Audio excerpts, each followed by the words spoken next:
നമസ്കാരം, ഇൻഫോടെക്കിലേക്ക് സ്വാഗതം.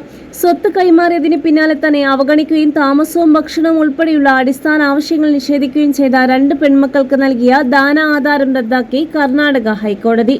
തുമകുരു താലൂക്കിലെ 2 ഏക്കറിലധികം വരുന്ന ഭൂമിയാണ് പിതാവ് വെങ്കടയ്യ, മക്കളായ ശിവമ്മ, പുട്ടമ്മ എന്നിവർക്ക് നൽകിയത്. ഇതിൽ ശിവമ്മ നേരത്തെ മരണപ്പെട്ടിരുന്നു. സ്വത്ത് ലഭിച്ചതിന് ശേഷം പിതാവിനെ സംരക്ഷിക്കാതിരിക്കുന്നത് വഞ്ചനയാണെന്ന് ചൂണ്ടിക്കാട്ടിയാണ് ജസ്റ്റിസ് സൂരജ് ഗോവിന്ദരാജ് ആധാരം റദ്ദാക്കിയത്. മുതിർന്ന പൗരന്മാരുടെയും മാതാപിതാക്കളുടെയും സംരക്ഷണവും ക്ഷേമവും ഉറപ്പാക്കുന്ന നിയമം 2007 പ്രകാരം ദാനധാരാരം റദ്ദാക്കണമെന്നും രേഖകളിൽ തന്റെ പേര് പുനഃസ്ഥാപിക്കണമെന്നും ആവശ്യപ്പെട്ട് വെങ്കടയ്യ കീഴ്ക്കോടതികളെ സമീപിച്ചിരുന്നു. ഈ ഹർജികൾ തള്ളിയതിനെ തുടർന്നാണ് അദ്ദേഹം ഹൈക്കോടതിയെ സമീപിച്ചത്. വാർദ്ധക്യകാലത്തെ ഭക്ഷണവും മരുന്നും താമസവും നോക്കിക്കൊള്ളണമെന്ന ഉറപ്പിലാണ് മക്കൾക്ക് സ്വത്ത് നൽകിയതെന്നും അത് പാലിക്കാത്തതിനാൽ ആധാരം റദ്ദാക്കണമെന്നും അദ്ദേഹം ആവശ്യപ്പെട്ടു.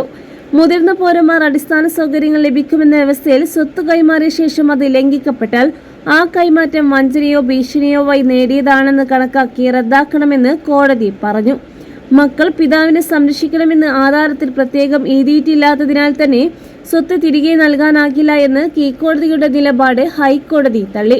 മുതിർന്ന പൗരന്മാരുടെ നിസ്സഹായാവസ്ഥയും വിശ്വാസവും പരിഗണിക്കണമെന്ന് കോടതി പറഞ്ഞു. വെങ്കടയ്യ നിരക്ഷരനാണെന്നും ആധാരം തയ്യാറാക്കിയത് പെൺമക്കൾ മാത്രമാണെന്നും കോടതി നിരീക്ഷിച്ചു.